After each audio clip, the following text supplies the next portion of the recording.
Hey everyone, and welcome back to another Explainer. Today, we're exploring a seriously fascinating topic for any couple out there looking to bring a little spark back into their routine.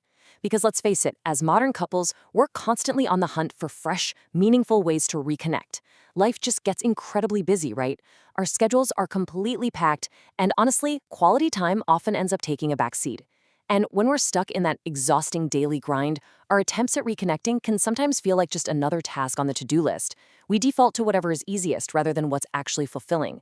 That exhaustion cycle is a tough one to break. But what if the answer isn't some complicated, super expensive weekend getaway, but rather something you can find right out on the dance floor? Today, we're going to look at the research and see how ballroom dancing is offering a uniquely powerful way for partners to really tune back into each other. Okay, let's dive into this. First things first, we need to instantly shatter that stereotype you might have in your head of ballroom dancing as just some formal, stuffy routine. Think about a typical date night for a lot of us. It almost always involves screens, doesn't it? Watching a movie in a dark theater or maybe just scrolling on our phones while eating dinner. It's totally passive. It perfectly mimics the fast-paced, kind of disconnected nature of our everyday lives, where we're sitting right next to each other but our minds are a million miles away. Now contrast that with a ballroom date night. This activity actually demands that partners actively listen, both to the music and to each other. You're coordinating, you're moving together. You are fully engaged. It completely replaces passive consumption with active, coordinated movement, creating this amazing space where you are truly present with the person standing right in front of you. So, let's move into section 1, rethinking ballroom dance. Because when most people hear the word ballroom, they immediately picture these high-pressure performances, flashy costumes, and judges harshly scoring every little move. But we need to introduce a major shift in perspective right now. Literally, forget the pros. This is not about looking perfect or achieving some flawless execution. There's actually an immense psychological relief when you realize, hey, you don't have to be good at this right away. At its absolute core, this is about creating natural opportunities to talk, to laugh, and to learn side by side. It's about taking the concept of time together and turning it into a highly meaningful shared experience. You're working together on small shared objectives like, improving your posture, matching your timing to the musical cues, and most importantly, building trust as you navigate the floor together. It brilliantly takes the pressure off the relationship itself and shifts it onto learning a fun new skill as a team.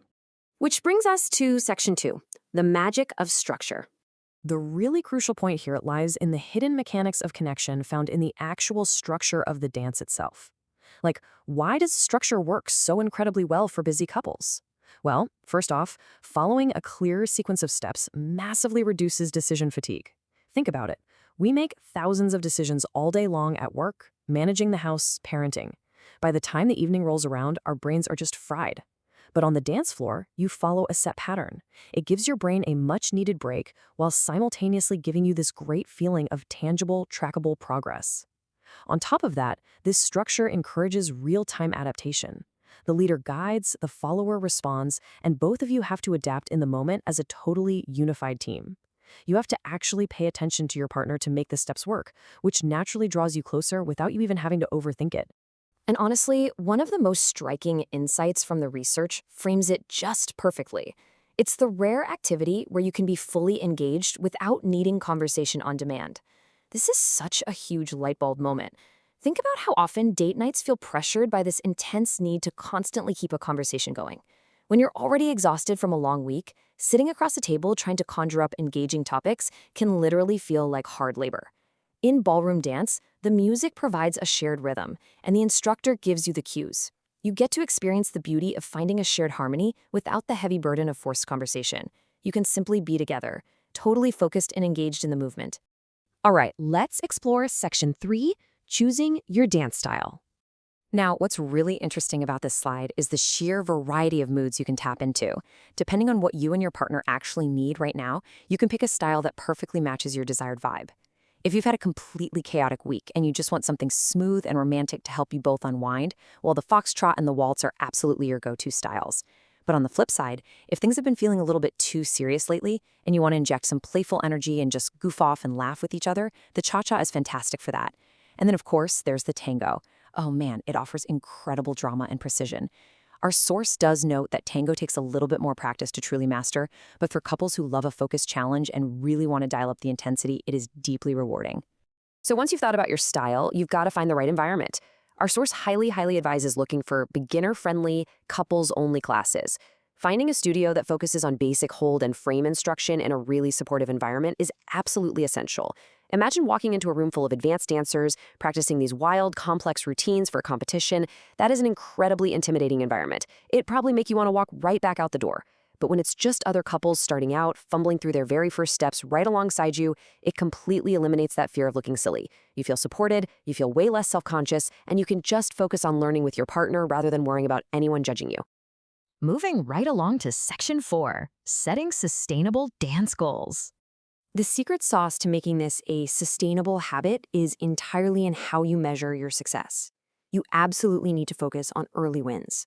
Couples stepping onto the floor for the very first time do not need to strive for perfection.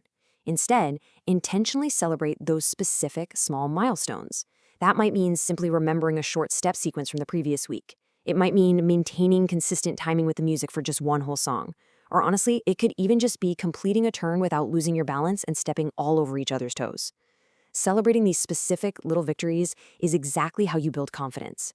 It totally removes the frustration that usually comes with learning a new skill and makes sure you both actually look forward to coming back for the next lesson. All of this builds into a highly practical, stress-free routine that can fit into even the most demanding schedules. Step 1.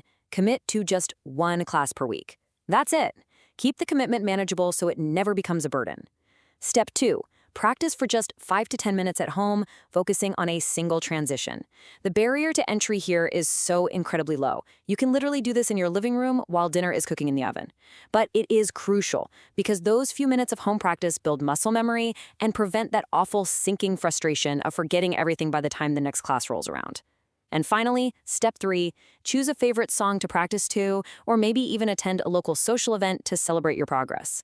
When you frame this whole activity as a shared tradition rather than a chore, your motivation stays incredibly high. And finally, Section 5, building a shared rhythm. Ultimately, guys, this isn't just about learning fancy dance moves. It's about building a rhythm as a team for more presence, more connection, and definitely more laughter. When life pulls couples in opposite directions all day, having a dedicated space where you must literally move as one is incredibly powerful. With supportive instruction, picking the right style for your relationship, and setting steady, small goals, a few basic steps will totally transform into a renewed sense of closeness. You are quite literally learning how to navigate through life in sync with one another again, reinforcing the fact that you are, first and foremost, a true partnership. The dance floor is out there waiting for you to find out. Will your new dynamic be smooth and romantic, or playful and energetic? Thank you so much for joining me for this explainer. The only question left for you guys is, what rhythm will you build together?